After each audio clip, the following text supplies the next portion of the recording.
You didn't get to Mando this... Nasty Dan, what the heck? What the heck, man? That is sad. Sad story. All right, Zoe. Yes. How you doing? What's going on, guys? Welcome to the review stream. This is the Bayeee, of course. What's up, Contest of Champions enjoyer? How's it going? Zoe, are you ready for a treat? We're gonna get this treat out of the way to this dog. And then I shall call Captain Bayeee. And then we'll get going, yeah. I need to actually open Discord. That's usually helpful. But tonight's stream is brought to you by Jones Beef Kneecap. It is literally a cow's kneecap. It's disgusting, and Zoe loves it, and she hasn't had one for a little while. What's up, Jeff? What's up, Gerald? How you guys doing? Yeah, we're gonna have to use a knife to cut this open, Zoe. So you're gonna have to chill there. Why are you panting? We outside for 2 seconds. Yeah, it's not even hot. It's been raining all day. Yeah. Okay. Thank you. That's great. Appreciate it. All right. Hang on just a second, guys.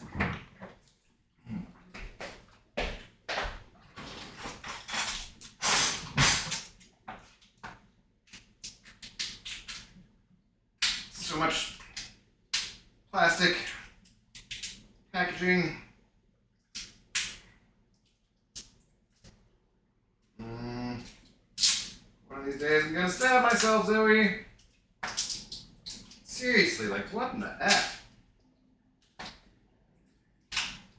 I mean, it's got gross little bits that fall off, but come on. It's ridiculous. Yeah, I'm gonna need to wash my hands. Alright. You come back over to this side. Yeah, come over here. Yeah, there you go. No, you don't gotta be in the bed. Come over here. Yeah, I'm not gonna make a shake for it. Just, the people like to see the presentation of the treat. Yes, you got it? Okay. Okay, there you go. Ew. Hang on, I'm gonna wash my hands.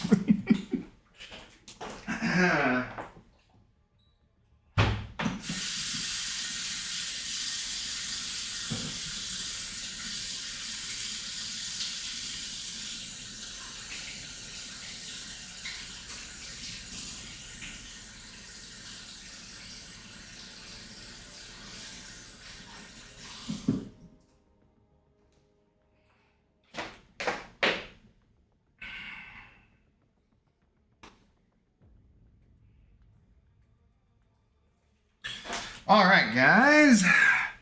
Well, I hope you are as excited to talk about this episode as I am, because it was a doozy, of course, if you guys watched it. Let's go see if we can get ye old Captain Bayeee on the chat here. Where are we at? He's not going to be streaming again tonight. He has been golfing all day. Which, until recently, I thought he meant actual golf, but it's disc golf. He seems a lot less cool than I thought, but never mind, that's fine. People enjoy it, it's all good. People are allowed to disc golf is totally like a legit, sport, hobby, I guess, something like that. Hello, how's it going? Hello. How do you do? For the record, it actually was regular golf. Oh, fine. Damn it, you heard that, huh? I heard you say that. I'm like, he's going to look so down in 2 seconds.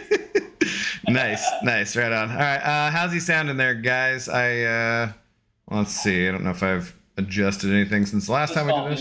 Is fantastic, and the aging, is that it? Agrees. You know what you're talking about. Let's go. Okay. I think you should be at a good volume there. And I can lower the LGATs a little bit, so for background volume, there we are. What's going on? So yeah, you just got home, huh? Dude, yeah. And we teed off. Our tee time was 1:12. And you just got done? Yeah, that's a long day, man. What were people just? The whole golf round is still pretty long, like a little over 4 hours. But that was easily over 5 hours. Yeah, that's. And it's But it's one of those things. It's this course. This course is always long whenever we play it. So when my buddies told me they wanted to play it, I'm like, they don't know what they're getting themselves into. I think this is gonna be a fun time, huh? I played with my buddies that are really new to golf. Yeah, so that takes a little while longer too. Yeah, they're not like as good, and they don't know a lot of the courses and whatnot, so they're still like learning. Not that I'm like amazing. Like I normally shoot upper 90s to 100, and today I shot a freaking 86 out of nowhere. Yeah, that's pretty awesome, man. Congratulations. I was blown away. I'm Personal like, best? What did I do today? How do I do that again? Yeah. I think the difference maker was before we played, we went to lunch, and then at the end of the meal, our waitress saw us like all in our golf clothes and whatnot, and she's like, "You guys heading to go golfing? You guys look like golfers." And I'm like, "We look like golfers?" Mm-hmm. I look like a golfer. Nice. You think that? Good. I'm a golfer. That's what made the difference. Is finally you needed that confidence from some random person telling me I look like a golfer. And so what does that? What does that mean? Were you wearing the right outfit? Have you aged up appropriately? Is your pot belly working? What's going on for that? Yes, I have the beer gut. I just look like I'm gonna lose a bunch of golf balls. Got a visor. Look like you're definitely using a cart. That kind of stuff. Yeah. All right. Well, so we are here today to discuss the most recent episode of The Mandalorian, season 3, episode 7. And do you want us to do like your thoughts first of all, like overall impressions, or? This episode was perfect. I felt. Mm-hmm. It really just tied in a lot of things from the season so far, and really set up the finale to be a banger, and left us with a big like what is going to happen moment, very sad moment as well, and it started off with a bang too. Mm-hmm. So it was just all the way through the whole time. I was just smiling like, oh my god, what is going to happen next? All right, so that's all I've been waiting for, pretty much. Yeah. So am I allowed to be like I told you so, or would that just be in poor taste? I mean, no, you're not allowed to. No. Because this is the thing where last week, guys, we were talking about episode 6, and I know that there were complaints about it and everything not moving the story along, and I was like, yeah, let's just see, how they do. Let's just, I was like, I have faith. Everything that they've done so far, I've liked. So let's give them some. I feel like last week's episode, or I guess episode 6, I'll just say, was still a boring episode, though. Yeah, I don't think I still disagree on that score, but I felt like the whole time I was like, so not every episode is going to be episode 7 because they save kind of the best for the last of the season, 7 and 8 usually. So I was prepared for this kind of a thing to happen, and there it happened, and I feel justified in being like, hey, chill.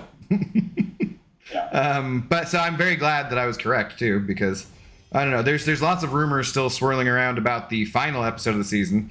We can get to that later on, but yeah, it's I was happy that we got what we did. It seemed like it really advanced the plot. There were still some things that were kind of like, I feel like you can always have a complaint on anything, but in general, this pretty much hit all the bases for me. It touched everything I wanted to see, Mm-hmm. What Kanga said, I feel like is what I feel like too. He said this episode is what I thought the whole season would be about. It took forever to get here. Okay, yeah, and that's fair. Hello, Kanga Janga, by the way.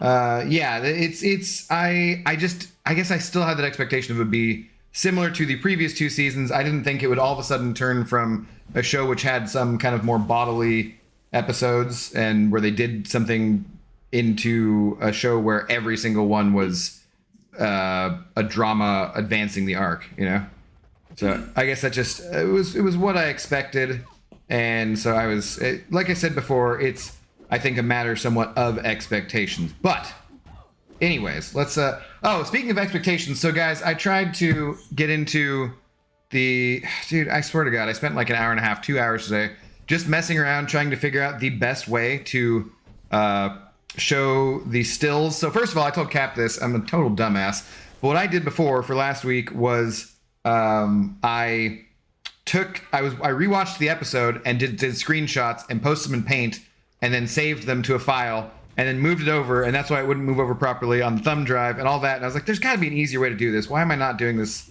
somehow easier? So I just Googled screen caps. And of course, there's a website that just does tons of screen caps from the episode. So I felt like a total dumbass. Like, sure, perfect. So then I still went and clicked on all those and saved them so I could put them into a slideshow on OBS here for you guys. And I still can't figure out how to make it work. So I still have it kind of janky. But more or less, we can kind of show what we're talking about the whole way. It did save some things out of order, which I don't know why it did that. But yeah, let's go ahead and bring that up here. Do I need to have this one up?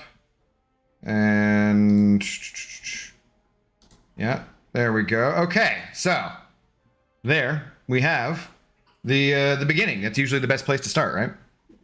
Yep. So we begin again on Coruscant, which looks awesome. I did. Oh, yep. See, there we go. Back to the end. I told you this is all out of order, but Spoilers. yeah, right. Well, that's the problem. It's like, so I can have it like this and go kind of where they're in order, but I don't know. Is there a better way to make like a slideshow on Imgur that I don't know about, or Imager? Because I'm just like, well, we can do this. I can just open each one in a new tab and then scoot over, I guess, and that kind of works too.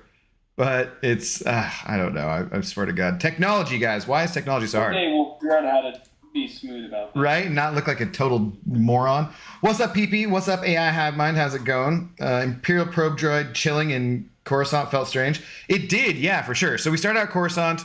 We're looking, again, slightly lower levels, not like the low levels. Then we cut over to Elia Kane or whatever. Yep. And she is going down a back alleyway, all sneaky-like. And she ends up meeting this Imperial probe droid here. I'm just going to do it this way. It's like, it's not that small, right? So yeah, that works fine, I think. So she ends up meeting the Imperial probe droid, which just does seem weird that it would be on Coruscant. But, I mean, I guess there were a lot of them on Coruscant at one point, right? So maybe no one's paying attention. Maybe it's just like, just another decommission. You know, I feel like this is obviously like the lower levels of the planet, where it's definitely a much more shady part of the planet. Yeah. So I'm sure it's not. There's probably there's multiple of them that float around. We just haven't seen, because we haven't seen much of this. Excuse me, of this area. Of course, yeah.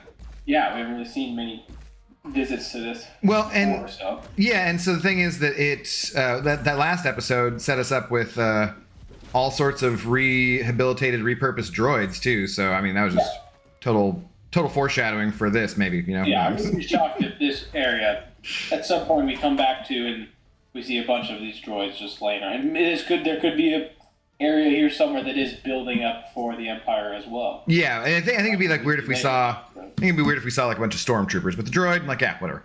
So yeah, the droid, obviously, it. I think. See, this is why they're it's out of order. God damn it. Yeah, it's irritating. But the droid is. It scans her, and then we get Moff Gideon. So we get the return of Moff Gideon, which was, you know, everyone was expecting. And he's asking her what's going on. She mentions that the pirates are in some trouble. They've had trouble on Navarro, and he's like, "Why? What's up?" And she says that there are, what the Mandalorians have banded together. He's like, I thought you said. First, he's like, they're not part of the Imperials. Like, they couldn't have helped them, and. Or the New Republic. He says the New Republic. Yeah. He's like, it could be. It's not the New Republic. Yeah, you said that was the New Republic wasn't going to be a thing because it goes back to her having, you know, been the spy in the office there and that kind of stuff. And she's like, it wasn't. It was the Mandalorians. And he's like, oh, well, what is this bullshit?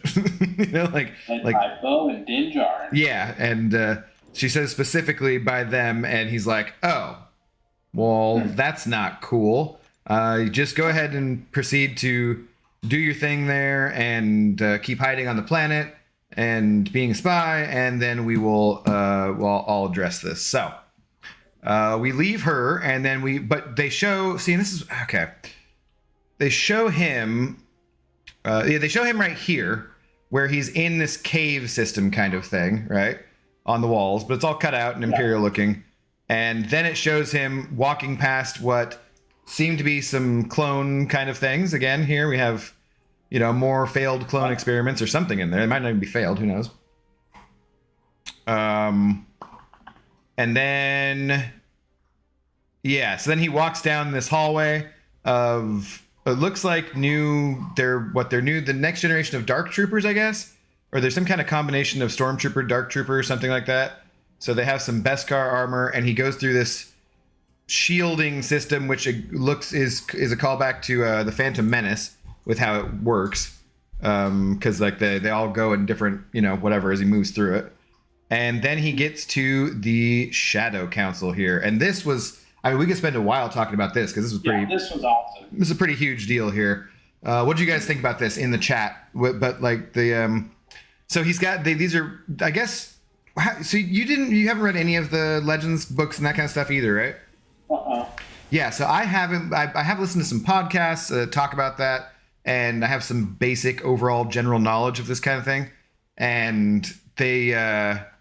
I guess like there was just a period in the Legends timeline where after the fall of the Empire, there was a bunch of Imperial warlords and there were Imperial remnants. So it'd be like one area of space was controlled by this warlord and one area of space was controlled by this warlord, and et cetera, being the biggest ending up being like Thrawn's 7th Fleet and that kind of stuff. So, but they had the Shadow Council that they talked to. Go ahead. That was a hiccup. Go. Yeah, and so this is that being brought back into the canon timeline and everything, which is pretty darn cool. We see a very important dude here, which is Captain Gilead Pelion, right? And he is like a major character from Legends. He is like Thrawn's sidekick, basically.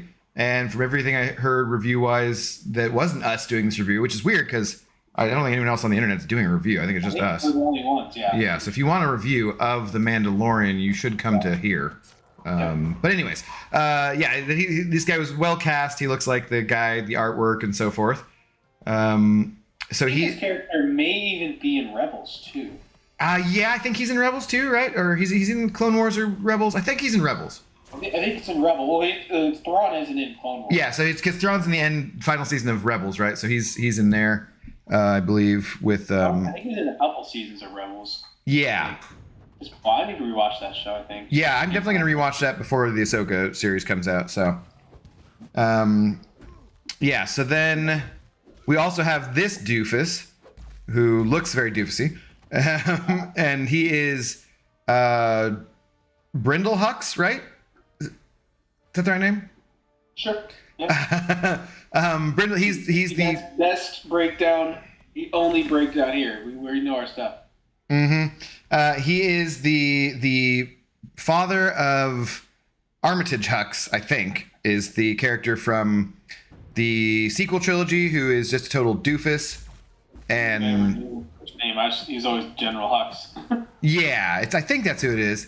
Yeah, but he's the one that ends up being the internal spy in the last movie. Yeah, and he gets played for Rebels, and then total joke. They find out it's him, and then they kill him instantly. Yeah, it's just a terrible character arc. It just goes into all. Yeah, we're not talking about that. The theme of the spies that are inside the Empire or whatever are the redheads, because it was the same thing in I know in Rebels it ended up being the same. Yeah. And I think Clone Wars there might have been a point where too it was just for some reason redheads. They always turned out to be the spies. Well, and this guy too is the actor is the brother of the guy who played the older version or something too. Oh, is it? Yeah. So, it's like he's related to him. Sorry, are you dying over there? Are you okay? I gotta go to the bathroom. I'll be right back. Oh my God. Okay. Well, mute your damn self. God. He was just eating. So, anyways, hey, Hive Mind, have you ever stacked a cat on your dog and then a parakeet on the cat, and then with your remote control treat dispenser, you kind of like lead them around the apartment? If you had more pets, I mean. No, I haven't done that one. That's be an interesting thought. I think it'd be very difficult to get them all to stay in place. Back to the Star Wars, though. The Shadow Council was cool, but I wish we would have been seeing some of this before episode 7. That was a complaint that I heard other people say too. King Django is like, this could have been spread out through other episodes. And that I understand. I do get that complaint. I wonder if maybe they just didn't want to, if they wanted to save this reveal for episode 7 for sure. But yeah. Mr. Cloud McMuffins, was there a subs alert on? It should be working just fine. I don't have anyone new subscribed at the moment. Yeah, because this is the overlay that has that working, so should be on. Sometimes when you are your subscriptions are private, when you subscribe, it won't do that. But yeah, or if you just mean that I have the subscribers only mode on for chat, that could be what you're talking about too. But anyways, so yeah, we got Hux. He was played by the same actor, or the actor's brother rather. But so this council is like a big thing where they go through it and they're talking, and Gideon is like, "Hey, so where's Thrawn? And where's Thrawn been? And we kind of want to see him. Maybe it'd be kind of good if he's going to come back and he's going to do all of this important stuff and rebuilding the Empire that he's around." And Pelion, this dude's like, yeah, he'll be here. He'll be back. Don't worry about Thrawn. Don't worry about where he is right now. Just do your thing. Hi Zoe, what's up? No, calm down. You're good. So then Gideon is saying, he's suggesting maybe it's time for new leadership. And the dog is, speaking of if you treat dispenser or something, the dog is chasing her tail now. Settle down, Zoe. So he suggests maybe it's time for new leadership, because I think like all of these Imperial warlord type of guys, they all want to rule the Empire for themselves. It's just that Thrawn has the most clout, and so if he is around, he's the one who's going to be able to do it best. But the rest of them kind of all want their own piece of the pie, and they want to be in charge if they can. So then they talk some more, and then he brings up how there have been issues. Oh, they talk about the cloning element of it, and he says, "Hey, cloning is your thing, General Hux, Captain Hux, or whatever the hell he is at this point." And he talks about Operation Necromancer, which was something we've never heard of before in Star Wars, and sounds very much like they're trying to communicate with the dead or raise the dead. So there's lots of speculation about, does that have anything to do with bringing back the Emperor, bringing back, Snoke, whatever it is. And he asks about Dr. Guy who got his mind wiped on Coruscant, Dr. Pershing. Yes, thank you. Talking about Dr. Pershing, and he's like, "Hey, no, cloning is your deal, dude, not mine," which we just saw him walk past those empty things, or those full things rather, of clone bodies or whatever they are. Yeah. So then he says, no, he's been captured, he's not going to be in play anymore or whatever. And then he says something about Navarro and an issue with it, and they're like, well, the New Republic, whatever. Oh, they talk about the fact that they can't come together in force too much, or the New Republic will sort them out and go after them. I swear there's one more here that didn't. God, this stuff is being out of order drives me nuts. But so anyways, he tells them that the Mandalorians have come together and they've united with Bo-Katan and like a couple different clans. And at that point, everybody perks up and is like, "Oh, hey, that's not good." Yeah, because at that point, we don't know their bases. They're the Mandalorians. Yeah. They're like, oh, they're going to be coming back home. Well, they just said like a resurgent Mandalore could be a problem for us in our plans, basically. So. Yeah. So he's like, I need some. Oh, they talk about he had requested, Moff Gideon had requested 3 Praetorians, and they're like, that sounds like you had got assassination concerns or something. And along with fighters squadron, and Moff Gideon's like, and bombers. So when he brings up the Mandalorian stuff, they're all like, okay, fine. That seems they'll perk up and they're like, well, that does seem like enough of a threat. We'll send you your stuff. And he's like, yeah, we'll crush him forever, finally, and the purge of Mandalore will be complete. And they finish off the scene with "Long live the Empire," which seems totally a counter to "This is the way," in a way. You know what I mean? Mm-hmm. And it shows us the title scene after that, the spies, which is interesting for the title because there's a lot of possibilities for who could be spies, right? We can get back to that later. So then we go to Navarro again. Like I said, sorry guys, these are out of order. But we go to Navarro, and the dude's just taking in the sunshine. And then a giant fleet comes overhead, and I like that they show. Yeah. Go ahead. I was just saying, yeah, it's meant to be like they're all freaked out at first because it's like, wait, what are these Imperial ships? Well, and they just got attacked by the pirates. Massive ship and doing the whole like gradually covering in the shadows, like creeping, and then the droid comes barging in. He's like, "Sir, Imperial ships are overhead." Yeah. Or an Imperial destroyer or something. Yeah, the droid comes in and he's like, and then Grief Karga's like, "No, you dumb droid, don't you see the marking?" He's first of all, that's not a light shuttle, it's a light cruiser or something. And then he's like, second of all, no, don't you see the markings on the other side? And they have very clearly put their mythosaur marking on that, which is super cool. And then I just thought, like, these shots were just in general, I thought they looked friggin' excellent. Yeah. I thought they, like, it just all looked so well done. And I think it really gave you a feel of how it's not just a small fleet of Mandalorians. Like, yeah, like there's a big group that they can do some damage with who they have. It's like they're a real threat. Yeah. To this Moff Gideon. Yeah. And everything. And so we don't just see, Grief Karga seeing them, but we see the armorer seeing him coming in, and the rest of the Mandalorians. There's the old Paz. Yeah. So then they land on the planet, and they at their encampment, and they meet, and we have this kind of standoffy looking scene where this was from before as they're coming in, where Bo-Katan has Grogu sitting on her lap, like they're just all cozy now. Grogu's just like chosen sides here, and he's sitting with Bo now. He's like, "Oh, she's got the dark saber. I'm following her." Right? Yeah. He's just like, I'm on her lap. I'm with Space Mommy now. Yeah. Or he's just a typical guy. He's just trying to get close to the girl. That could be too. You never know. But yeah. So then they meet, and then all of Bo-Katan's group, they all take off their helmets, and all the rest of them are like, the children of the Watch are like leaving their helmets on, of course, and like, great, these fuckers. When the armorer comes out and is like, "Welcome, Bo-Katan Kryze. Let's make a feast for our guests. Welcome and settle down and stuff," right? Yeah, basically, like, right as tension was felt like shit was about to hit the fan. Yeah. She's like, "All right, yep, everyone's here. Let's all get along and be happy. Go, let's have food." Yeah, so that's good. We're finally here. Thrawn might be standing next to Pelion, but doesn't want to participate in the Shadow Council. That's true, too. He could be right there.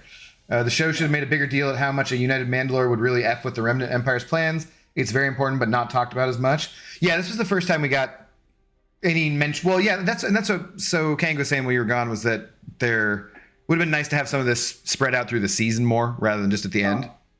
But yeah, so we could have gotten a few more. Like, I don't think we needed to wait this long to get this Shadow Council and Moff Gideon and Moff Gideon and all that, because we knew it was coming back. A little bit more build up of them, coming in like, oh, the Mandalorians are like, what's going on? They're starting to come together. Yeah, I would have been fine with that kind of stuff too, because a little bit more behind the scenes of what they're actually doing, of how they got this base where it is. But at the same time, I guess they wanted to be more impactful by doing it all towards the end of the season. But we all pretty much knew Moff Gideon was coming back. We did get the hint because of what's the Captain Carson Teva or whatever, seeing that he's been the shuttle and that it's been broken out in the Mandalorian stuff. We got that. It's maybe I could have used that being moved up a few episodes earlier to then have a few more little scenes, 2 or 3 minutes here or there of like the Shadow Council or something, Like, I think a good spot to throw something into would have been,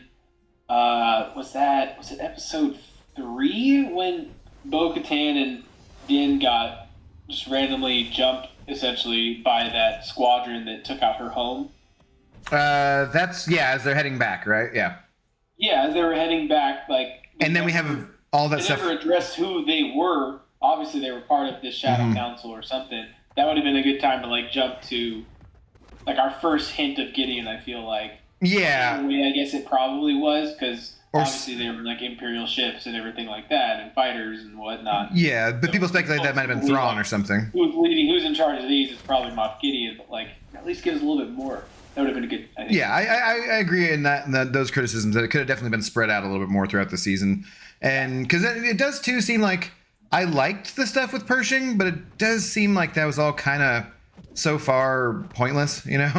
Like it seemed like it was in the middle of nowhere, and like, yeah, it was all interesting, it was good, but I'm guessing he's going to show back up again in the finale. Now? I think there's got to be something more with him, right? Like, yeah, if we don't see him again, then it's like, what was the entire point? If the whole point of that was just setting up Elliot Kane as a spy on Coruscant, like, oh, we can't trust her, which is what we all thought. We all kind of got that from the beginning, so I don't know. Anyways, though, so yeah, Grief shows up and he's like, "Hey, this is a bottle straight from Coruscant. Maybe open it to celebrate. Maybe open it when you have a smaller crowd around," which I liked. And he's like, "But that's not the only thing I got for you. I also got," and then we see the return of IG-11, except it's not IG-11, it's IG-12. How did you feel about this and how that wrapped up? It's interesting. Because that was it was fun. It was funny the way they used Grogu with it. I feel like it was just in a way kind of a cop out of how like to not have someone constantly having to carry around Grogu. Yeah, I don't know. I kind of. So I feel like if I'm remembering correctly, one of your criticisms earlier might have been like, "What's going on with the IG-11 plot line? Is there anything going to happen with that, or did we leave that alone?" And so I feel like this at least resolved that. Yeah. And I liked the Ancellans back. They're goofy little dudes. That was fine. And then I liked all of this basically because, as many people stated, it was very, Grandpa Karga giving his grandson Grogu a cool toy to play with or something. You know, he bought him a Hot Wheels basically. Yeah. I think the voice activation of it is cool. Yeah. We finally get that actual reveal. Like, he is able to understand them this whole time. So yeah. Saying yes and no, he can understand when people are talking. Because I was kind of, I think, like, in the beginning, we were always kind of like, can he actually understand what Din is saying or anyone's saying to him? Yeah, well, how much does he understand? Based off his reactions that he can, but, like, this, I guess. This is pretty much confirmation he fully can, for sure. Yeah. But it's the same time, like, we see him flip around and jump and everything, so it's like, why does he doesn't really need this necessarily then if he can do all of that, but unless his body, he can't do all that flipping and everything, because in order to do that, maybe he has to channel some of the Force, and his body's not just developed enough to do that all the time. Well, either way, in the original ones, Yoda still moved really slowly, you know? And so I think that this... He still keep up with people, though, and be able to walk with them. He could, but it was always, like, exerting more. Usually when you'd see any scene in the prequels of anyone walking with Yoda, they were walking slow to keep up with Yoda. Like, you know what I mean? So I'm cool with that. I loved as Kanga Janga saying here, "No, bad baby," or whatever he says as he's going by him. And he looks like a janky little puppet, but I don't care. That's awesome. I loved it. And then we go and, because he's like, Din's like, "I don't know about this." And Grogu's just like, yes, yes, yes, and just keeps saying yes the whole time because he's so excited and having such a good time. And then we go out, and Grogu is, of course, doing the Groguist of things, grabbing onto food, so Din's got to pay him for the shit that he grabbed and stuff. And he's of course... We get a callback to, again, a Rebels episode of having the Melu run. Yeah. That fruit. Yeah. The fruit, yeah. Which... Is that a real life fruit? Is that a jackfruit or something? I don't know if it's. It's not a star fruit.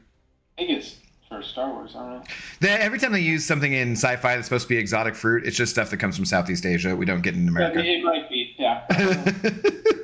Basically, it's like every time. I feel like also IG-12 could also be their excuse for not having to make Grogu a helmet. A Mandalorian helmet and have to deal with that with his ears. Maybe, but it's not like he's protected in here, really. You know. But at the same time, we had the tease earlier in the season of the armor building his chest piece, and then saying this is your first piece of next piece of more to come. Because I mean, his head is his most sensitive part, and it's hanging out center mass of this droid. Like that does not seem super protective. Honestly, it would have been cool if there was some kind of shield screen that could have come down and protected him or something, you know? It makes me wonder, like, how long is he going to be in it? 12 now? Yeah, I don't know. Like, he's going to be getting more armor. Eventually, maybe he even gets his own jetpack and everything. So then, like, yeah, then what was the point of IG-11 being rebuilt for one? Well, this episode will probably be in there in the next episode, and then maybe for fun. I don't know.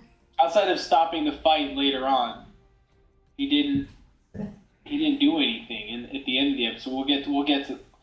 I'm jumping ahead. We'll talk about it there. But he doesn't do anything in this. But I love it. I feel like it was the comedy was really good, and you know, Din is just like, this isn't working for me as he goes away, because it's what you know a kid would do if they could had like power over their dad and stuff. They would get away with some crap at least to start with, right? Baby Yoda, says Gerald. Yeah. Kevin Lopez, anywhere to farm revives besides 5.3.6? They're, I think, one of the variants, but I don't know about that.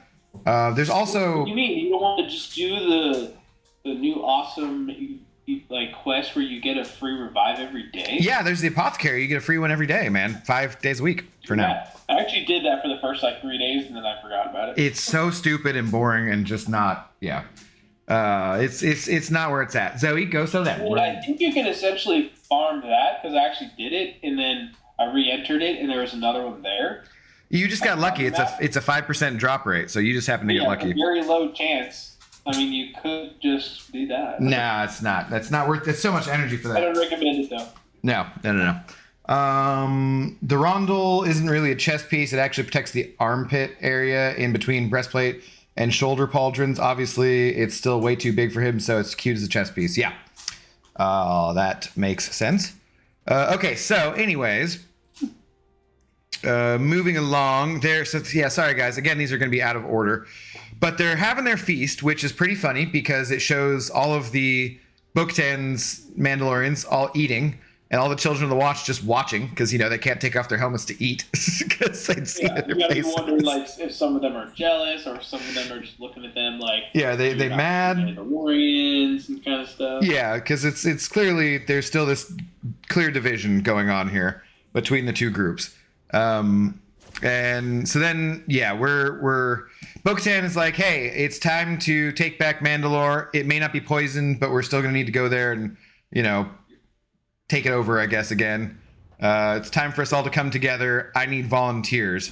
And they leave it hanging for just a second. And then Din steps up and then Paz steps up and then Axe Woves. And well, then the female one whose name I forget, who was part of her group when we first meet Bo-Katan. And like a bunch of them all step up and so like, yeah, we're gonna go to Mandalore. Okay. So then they go, and I feel like there was another one that was in that shot, but they go, and this one I do want to do bigger just because this, I mean, it just looks awesome, you know? It's one thing that's been missing a little bit for me from The Mandalorian, and definitely was missing from the new sequel trilogy, were some more awesome space battles. I feel like the most awesome space battle we got in the Disney Star Wars era was Rogue One, really. Yeah. By far. And so I love seeing some shots of this fleet. You can see they have their acclimator there, and they have like Gazanti cruisers. They have more of the this one here is like the that's like Bo-Katan's kind of thing, right? These are the Gazanti transport ships. But then these are a different kind. They're starfighters. So those are not like the transports. They're not as big as this one, even though they look kind of similar. And yeah, I don't know. I just loved it. I loved that whole shot. So I had more stills from that of just because it looks awesome. So anyway, she gets them all, and the armor says she'll go too, and then they go off to Mandalore. So then they say we're gonna take a small team down before we take everyone down. And you guys will drop in and secure the landing area on her Cormorant class or whatever, her transport fighter. And so they get to use these cool drop bays again, which are super awesome. I really like those. Yeah. She's there. Armor's there. Grogu, Din's messing around. The lighting on this scene I thought looked really cool. Just with the red and the blue. Flaring off of there. Yeah, that just looks awesome. Like it's so awesome to see in the in live action and everything. Because I think this is them leaving. Okay, then they all drop in. So they all drop in. More cool shots with the jetpacks of them dropping in. This was them getting to the planet. The conversation too as they were flying in. talking about how again, I always forget the guy's name. The one that was part of Bo's group, where he was like, I was here when. Oh yeah, Axe Woves or whatever. Just kind of going over that and all that. It's kind of cool. Yeah, because he's like, yeah, I was here when it happened, and then like they were like, we all were, except for the Children of the Watch, and so they drop in. Oh God, see, it's out of order again. They drop in, but there's one thing that people had pointed out, which was that when they show up at Mandalore here, they had left with 5 of these transport ships, where the hell it was back here. So there were like 5 of these ones, the Gazanti class transport ships, in the scene, and then when they show up, they only have 4. So like they probably did that purposefully, right? Is the thinking that like someone must have detached to maybe like go get more backup or something. I don't know. That's the general speculation. But then, so they secure the area, which they all drop down. Here's them securing the area. Nice hero pose of everything. And superhero landing. Yeah. But then they run into they start heading in the direction of, I think, where the Great Forge is going to be, because they're like, we're going to go to the Great Forge, we're going to secure that, and then we'll bring everybody else down. And in doing so, they run into these guys on this sail barge looking thing, and they all get prepared. They're like, we got to blast them. What's going on? Yeah. And then it turns out it's just some Mandalorians who've been surviving on the planet this whole time, which I thought that was a little like yelling match where I thought we were going to be like, what's your name? Tony. Yeah. That would have been perfect. They're like, is that the voice of Lady Bo-Katan Kryze? And she's like, yep, it is. Yeah, at that point, you're just like, is that going to be a good thing that she says yes, or is it going to be a bad thing? We're like, nope, okay, it's cool. We're all good. We're all good. And these guys are like, hey, we've been here. We never left. We're here to serve you, you know? And they're all looking pretty beat up, but they all got their armor, and they're looking like they were in kind of Tatooine wastelands kind of stuff. And so, they've survived this whole time. They ask, I forget if it's at this point or is it earlier, where they ask how the Children of the Watch survived. I think it's here, right? And the armorer says they were on Concord Dawn, and they ask, so are you Death Watch?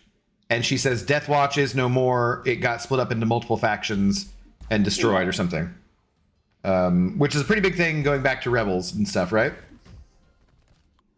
Yeah. Because, like, explain a little bit more about Death Watch in Rebels. So, Death Watch, they are... they're just a group that split off that wanted to... I don't really know how to explain them. Well, These are the ones that originally... Then half of them split off into the Mandalorians that followed Darth Maul. Mm-hmm. Before that, they were kind of like, I don't know, like a freedom fighter kind of group, I guess. Is that a good way to put it? Well, I mean, no, they were pretty much just straight up terrorists, really. I guess. Because that's part of the word. Yeah, because they, so they weren't happy that Bo-Katan's sister, Duchess Satine, and the pacifist Mandalorians were in charge, and so they wanted to go back to the old ways of being warriors and that kind of stuff. And Bo-Katan fit in with those guys and did that, and those were Death Watch. So then they basically ended up being terrorists against the ruling government of Mandalore, which was her sister. Right? Basically. Yeah. But so she's explaining what happened, and that that terrorist group basically no longer exists. They are gone, and they just survived because they were like there, but they're not with them. So So then we have this evening where they're all eating together and they're chilling, and they had that conversation, and we get Bo, and she's out on the prow here, and she's like, I don't know, just describing how, she tells them all. So what big plot point that we've been wondering about, how Moff Gideon got the Darksaber. Yeah. And she says, because the guys who were there were like, at least you didn't surrender. And she's like, actually, I did surrender. And all of them look at her like, Oh, what? I'm a bitch. Yeah. They're all like, well, wait, we kind of hate you then. But then she very succinctly described, she's like, no, after we'd already gotten bombed to shit, I did surrender. I gave him the Darksaber because he said he would leave everyone else alone and that the rest of us could survive. I was trying to do what was right to protect as many people as possible, but he betrayed me, of course. So, predictably. Shocker, the bad guy wasn't trustworthy. Yeah. Chill out, Zoe. So basically that leads us to here. She's kind of feeling crappy about that and talking about if she doesn't know if she can keep all these guys together and that kind of stuff. And then Din is like, no, I follow you because none of my people care about the Darksaber. I follow you because of loyalty and, honor and character and leadership and that kind of stuff. Yeah. Which is like, oh, well, that's interesting. I thought we needed this Darksaber. Yeah, we follow based off of actions of the people and not of just who wields whatever. Don't give a crap. But when he does say that, he walks away. He's like, I will serve you. Your song is not written. Your story is not written yet. I will serve you until it is, or something like that. And I'm pretty sure she turns around like, I don't think she's turning around just like, wow, that's really cool that this guy is going to support me in this. I feel like she's more turning around like, hey there. Like she's not turning around. She's turning around because she's turned on. Like she's like, I feel that's like a little bit of a sly smile on her face where she's like, you're about to get a Bo-Katan and Jar After Dark. I wonder what this guy looks like under his helmet, I mean, she maybe got a glimpse at the end of season 2, because she was in the room when he took his helmet off for Grogu. That is true, actually. That's a good point. Yeah. Right. So, we don't know how quickly he put it back on before anyone else could see him. So maybe she's like, zaddy. All right. Because Pedro Pascal, we don't. I feel like they're both probably around the same age. I think that's been probably speculated about. She might be a little older, but like they're aging differently for Star Wars, kind of. For the Mandalorians too, especially like Din Djarin's clan and whatnot, all them. Is there like the Jedi have like no relationships? I feel like there's no, because the Paz Vizsla guy whatever Vizsla, he has a kid, so I mean obviously they can have children. Which it could have been a foundling. That's just he says that's his son, like Grogu's Mando's son. But in general, no, they're not forbidden to have relationships. They just like that's when if they get married or whatever and bond, then they can be alone together and take their freaking shit off, for obvious reasons. That's what my theory was going to be. Like, if they're married, then are they allowed to take their helmets off in front of each other? Yeah, and I know that's been confirmed somewhere. Their helmets on somewhere else, so they're not making children. You know what I'm saying? Yeah. I mean, you can leave the helmet on and still get that accomplished. It depends. That'd be a little. might be better in some circumstances. You never know. Or just the helmet and everything else is off. He's gonna be hitting that soon. Boo, pee. That was bad, but I like it. Still, it's good.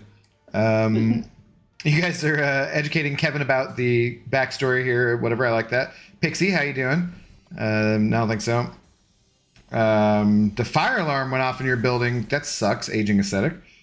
Oh, I hate the friggin' fire alarm. I guess I wouldn't really hate it if there was a fire. So, yeah. Anyways, so they go through that, and there's some character stuff going on. The armorer says, "Hey, there's some here that are too weak to fight, so I should take them back up to the convoy up in orbit." And Bo-Katan's like, "Yep, I agree. That's not suspicious at all." So she takes off in her Bo-Katan ship and goes back up there.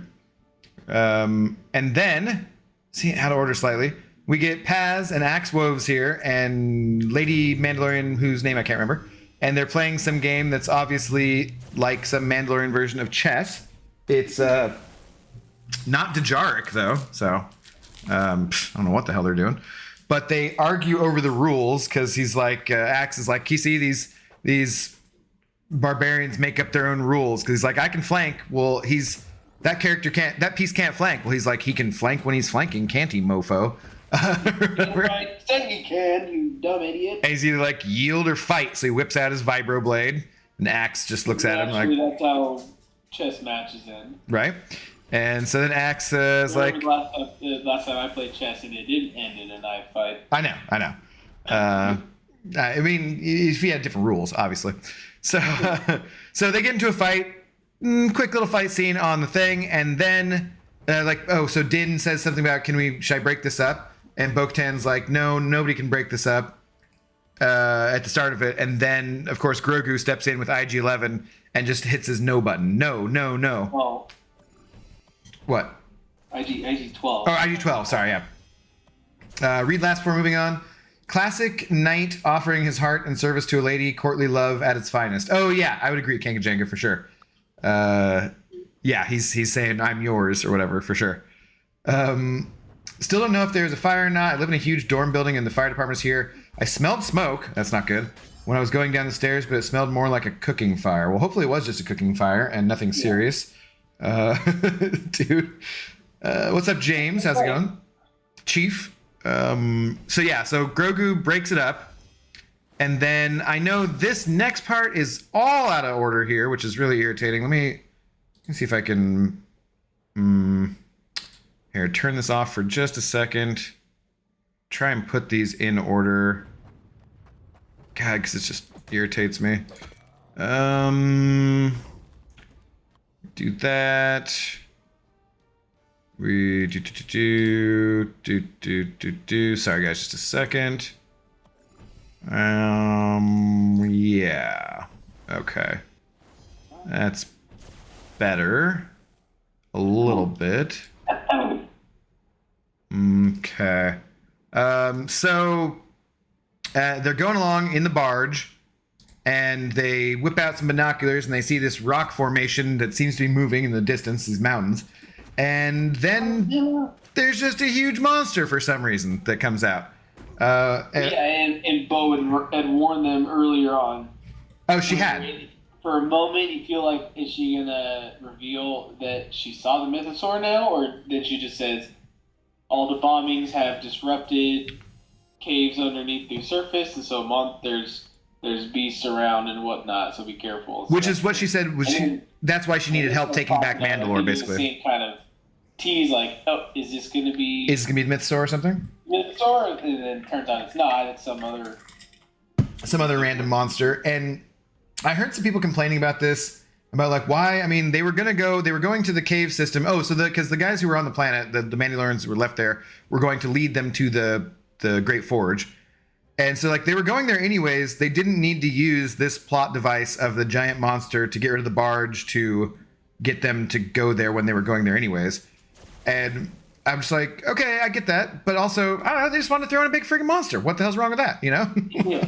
Like, I've heard him say stuff about, people say, like, there's been too many giant monsters in this season. You're like, dude, this is a goofy Star Wars show that has things like crate dragons in last season and, you know, rancors and all. Like, of course they're going to throw in some random giant monsters. The Mandalorians are on a planet with giant monsters they all had to kill off to take over the planet. Like, that's just a...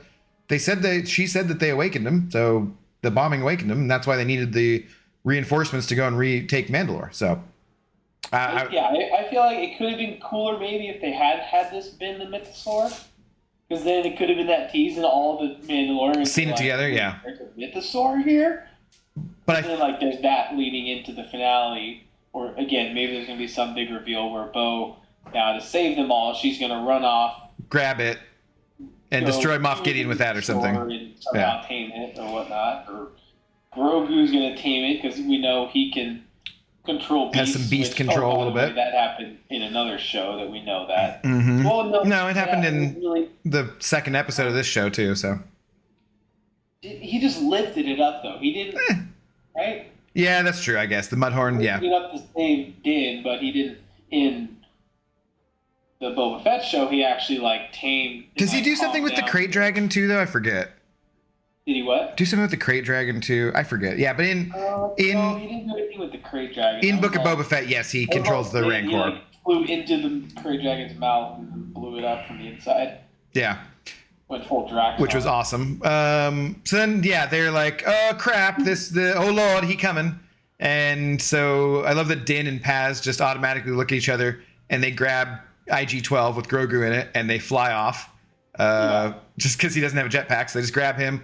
Everyone who can flies off, but the rest of them all just, there's probably a few Mandalorians in there getting their asses blowed up or something. Yeah, they're a little toasty now. But the rest of them escape, and then they escape to this cave. And they're like, all right, we're in a cave. That's not great. I guess we'll go forward to the forge. And they go and they get to where the Great Forge was, which I don't think I have a screenshot of that. But they're talking, they're just like, hey, this used to be the centerpiece of our people. And it's all run down like we saw a previous episode, episode 2 or whatever early in the season. And then out of nowhere, they hear jetpacks, and we get these guys coming down on them, which are the new Dark Troopers or whatever, flying in, looking pretty snazzy, I gotta say. They're like a nice combination of Mandalorian kind of aesthetic and Stormtrooper. And yeah, so they come down and they're ambushed inside the cave, all around the Great Forge here. Yeah. These guys were looking pretty good. They start to kind of get the jump on them. Our hero Mandalorians start to fight them back. They're like, hey, they have Beskar armor of some kind. So some shots are bouncing off, but then other shots are hitting them, and they seem to get the drop on them a little bit, and then they're like, okay, chase them, which instantly you're like, what are you doing? Don't chase these guys. Axe Wove says we need to get help, and Paz Vizsla is like, hey, there's a hole in the ceiling up there, go fly up that way. So Axe Wove flies off to go get help, which Bo-Katan's ship left. So was he just hoping that the ship would come back to where they were and he'd tell them that where they were? Good point. Who was he flying off to go? Yeah, I'm a little confused about that. Like, there wasn't another ship that he could have gotten in to go and be like, fly up to the guys in orbit and be like, hey, we got to get down there right away. Was he just going out to be not a part of the battle? And then maybe their comms were out. They couldn't reach them. No, because they explained that they can't communicate from the surface. So there's no way for him to communicate. I don't know. It was like, that doesn't really make a lot of sense. Maybe we'll see what happens. Could have just maybe been. there was more than one ship that they flew back down. No, because then they would use that and kept flying to get to where they got. It doesn't make a lot of sense. Like, it's either an issue or a plot hole or something. Yeah, possibly. Or it'll get explained next episode of where he went. The Night Owls are either dumb as hell or working for Gideon. Yeah, how could they be on a plan the whole time without noticing a huge Empire base in the middle of the Great Forge that they knew the location of? Yeah, that seems weird to me too. But they did describe that they had tried to go and explore that area before, and everyone who had tried to had never come back. So maybe those guys knew where it was, but they hadn't tried to explore it because everyone who had tried to explore it hadn't come back, and they'd stopped sending people to look for them because there weren't that many of them anyways. I was wondering if that meant that the Empire had gotten those people, because you'd think that they'd see the ships coming down and the whole construction of all that shit too. But maybe that was from earlier and they were hiding on the surface in a different part of the planet. It's very hand wavy kind of thing, I think. Or maybe the Mandalorians who went down to search for before were the ones that weird alien, spider creature thing had captured, because we didn't see Mandalorian helmets there. So yeah. So your speculation is that Axe betrayed them. We'll get to that at the end, where we speculate responsibly, of course. So anyways, they're in this firefight. They start to get the upper hand, and they start to chase them into this area that looks clearly much more Imperial, which you're like, don't go back there. Oh yeah, here's that stupid monster out of Order Stills. And again, out of Order Stills here, they pull up into this area and they see all of this Imperial stuff, and they're like, whoa, what's this crap? And then they get cut off where the Din and a couple of the other Mandalorians are outside. The blast door comes down, right? And then he's fighting him off with his flamethrower. The other Mandalorians are toast, but they capture him, cross his arms, and then who should come down but Moff Gideon, looking all cool in his armor. Dude, he looked badass, I thought. Yeah. So then he goes on a little speech about, hey, you suck it, you lost again.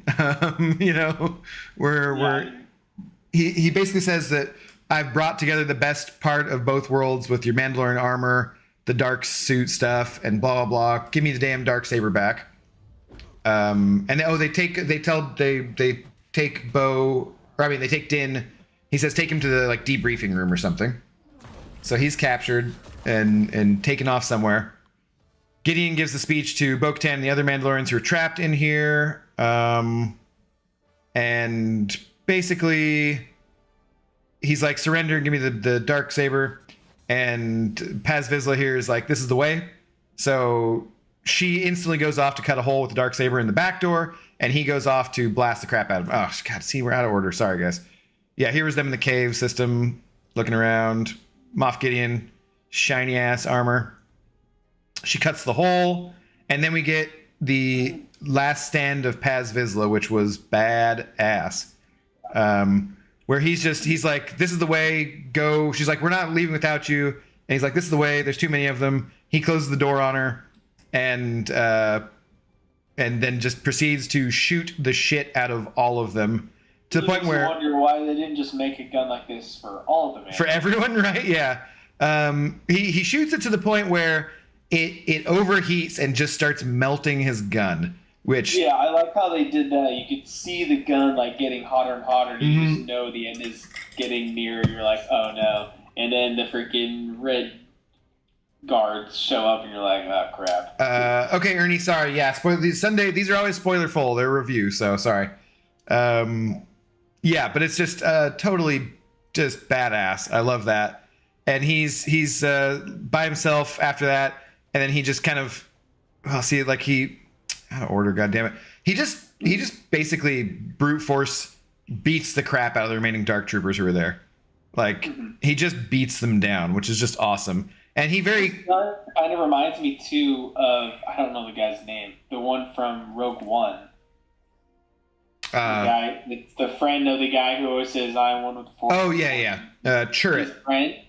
He kind of has a big gauntlet gun like this. So it's I think it's Chirrut is the Danny what's his name's character who's the not Jedi but has that whatever, and I think it's Bayeee, I think, is the guy with the gun.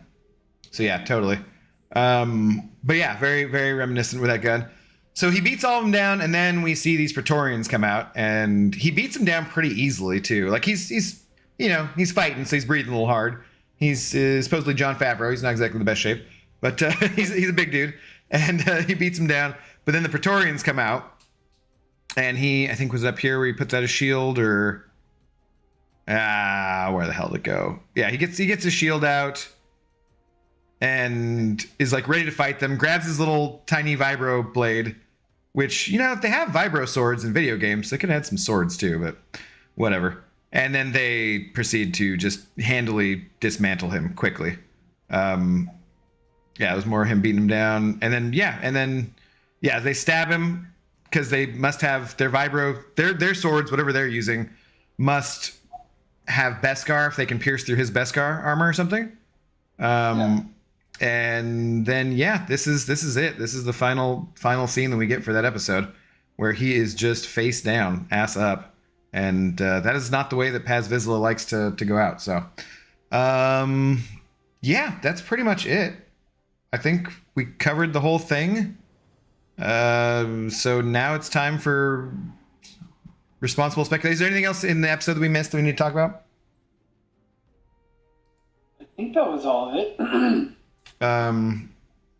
Because I think that pretty much, I can't really think of anything else that we need to cover as far as what other things happened. I think that was about it. So then I guess the speculation part is, who are the spies that they were referring to? Who is the traitor? Yeah. Obviously, the very beginning, the spies implies we're talking about Kane, her character. Yeah, Elia Kane or whatever. Obviously, she's a spy. That one's the obvious one. Mm-hmm.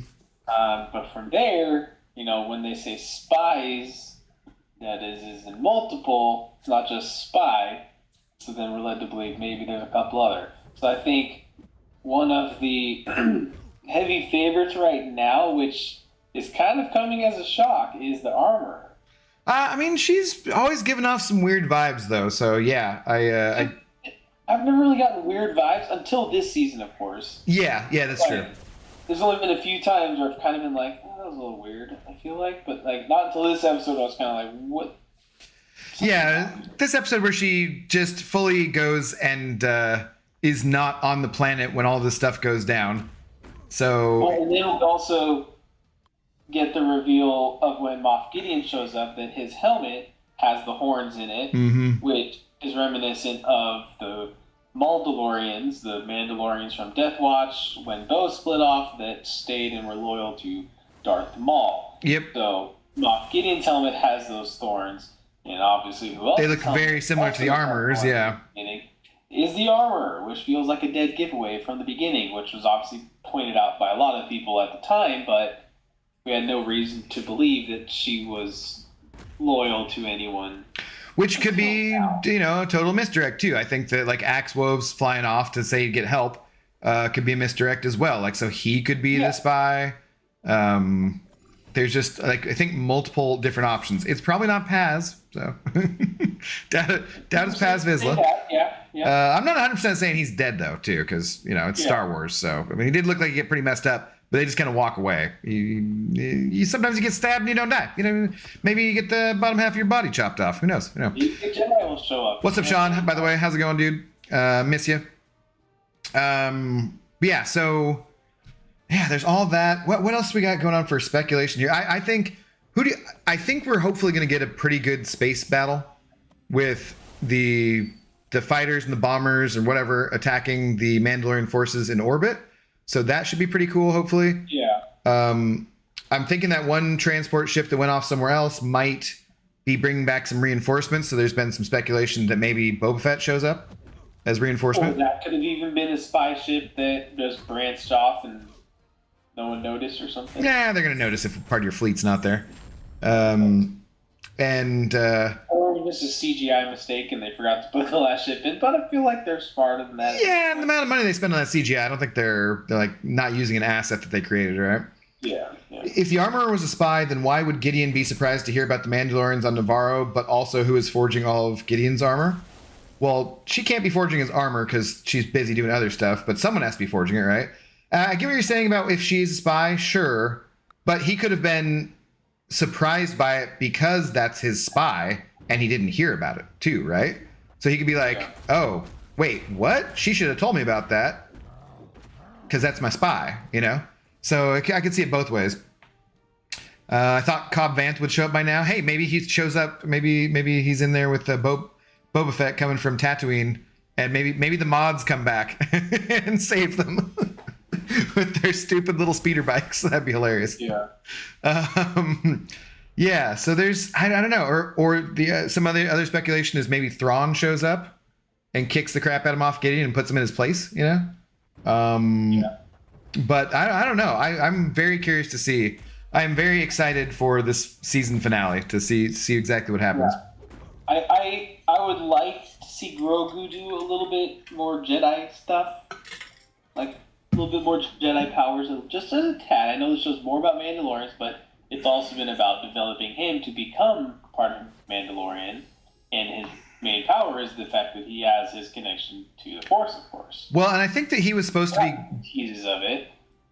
I think that he was originally supposed to be gone longer, and they decided that they needed that dynamic of him and Din back, and so that's why he came back sooner rather than later, which kind of led to like a little bit of a sloppy way of doing it, with it being in the Book of Boba Fett instead of there. There's been speculation about that. What was I going to say? Then there's been tons of rumors about like Pedro Pascal not being happy with the show. And like maybe he'll just get killed off at this final episode of the third season, and it'll be about Bo-Katan and other Mandalorians going forward. That would be wild. It would be wild. I just do not see that as being likely. I don't think so either. The rumors that have been said by other people that like were in the know that he was unhappy in the first season for not showing his face, because there's a for Hollywood you have to be able to show your face to get more money as an actor rather than just a voice actor. Otherwise they'd pay you differently, right? So that's why it's like that makes sense. Yeah, otherwise it could have just been a voiceover. And how do they? Right, then he wouldn't get paid anywhere near the same amount of money. So that's why he had to show his face. So that's like he's got to show his face once per episode or once per season at least to be able to be paid that way. Did he show his face in the first season? Oh, he did. He does, right? The final episode, or yeah. What's up, Talon? Yeah, so I think that Will we see his face again in the finale? I think we're going to. I mean, he's getting interrogated. They're not going to have any respect for I actually Mandalorian thought rules. we were gonna get it in this last episode when he got captured. I thought Gideon was gonna capture and be like, take his helmet off, Yeah, something like that. just to be a When he was d-bag. trapped there and like in front of everybody and take his helmet off. No, but you assume that they will for the interrogation. That'll be how we see his face this time around, because they have no respect for his culture and whatever. So Yeah. they'll probably maybe strip him of his armor completely or something. Yeah. But yeah, that's I guess we're gonna have that scene. We're gonna have somehow more conflict. I wonder if they're gonna end the season on a down note with things up in the air and a cliffhanger. Because Yeah, it could be. It could be a Thrawn tease at the end that's going to lead into Ahsoka. Yeah, I don't know. yeah, because Ahsoka Yeah. will come out before the next Who season of The knows if we'll get Mandalorian. if we'll get or maybe even if Ahsoka, if there's an Ahsoka tease, with something with her character showing up to tease lead into her show, or it could be, what's her name, Sabine Wren. Since it's more about Mandalorians, maybe she'll show up in the finale. Yeah, it looks like from the Ahsoka trailer though that she's been out of the fight, right? Yeah, she's not wearing her armor. sure. So I think it'd be more Ahsoka, but Ahsoka could show up to kick the crap out of the Praetorian Guard or something, because nobody else Yeah. is really going to be much of a match for them besides maybe Bo with the Darksaber, but we don't know. I mean, it's 3-on-1. Yeah. I think the X-Wings are going to show up since they found Beskar on that ship. Maybe, so we could get some New Republic involvement with Captain Tiva or something. They did say that he did, like Tim Meadows' character did say they were going to allocate some more resources to him. I mean, he's sorry he couldn't do more, and we didn't see the allocation of those new resources. So, yeah, Carson Tava is going to show up to kick ass. Would be interesting. Yeah, so I don't know. There's all sorts of things to speculate on. This is why I like them doing the show 1 week at a time rather than dropping it all at once. It makes for fun stuff like this. But yeah, guys, is there anything else you guys want to talk about in the chat or anything? Or anything you want to say, Cap? I think we covered just about everything. I thought it was, again, just really cool getting to see that Shadow Council and then Moff Gideon's suit at the end.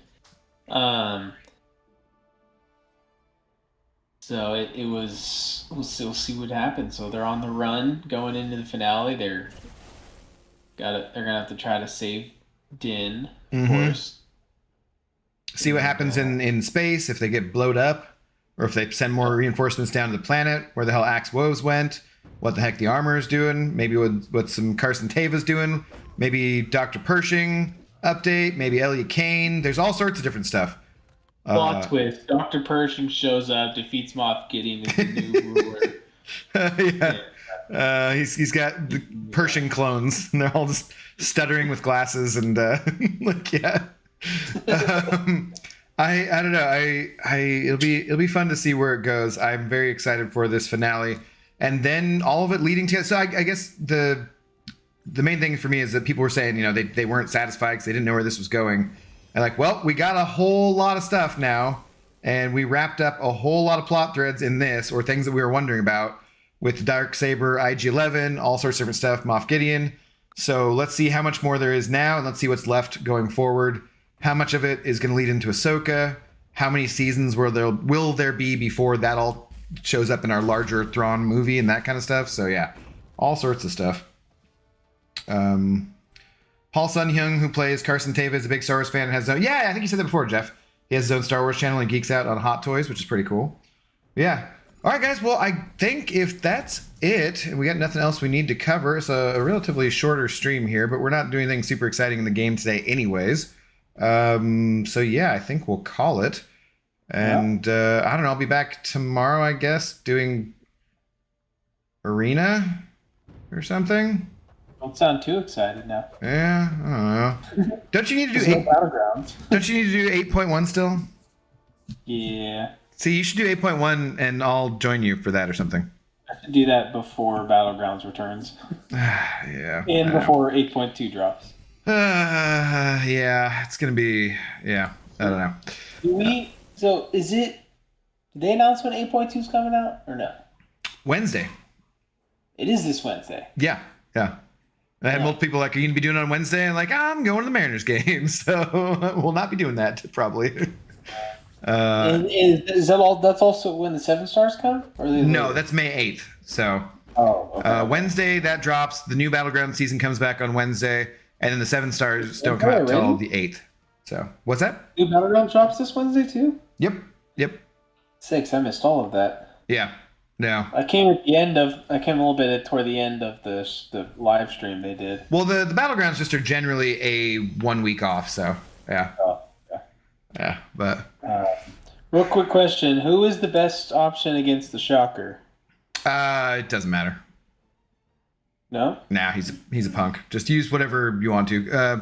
I'm sure Herc or CGR I think was good. Is that how I did yesterday? I did it yesterday, so yeah. All right, guys. Well, that's gonna do it for us today. This is the Bayeee. We will see you guys next week for the finale, which I will be, I'm sure, super excited to talk about. So have a good rest of your evening and talk to you soon. Cheers.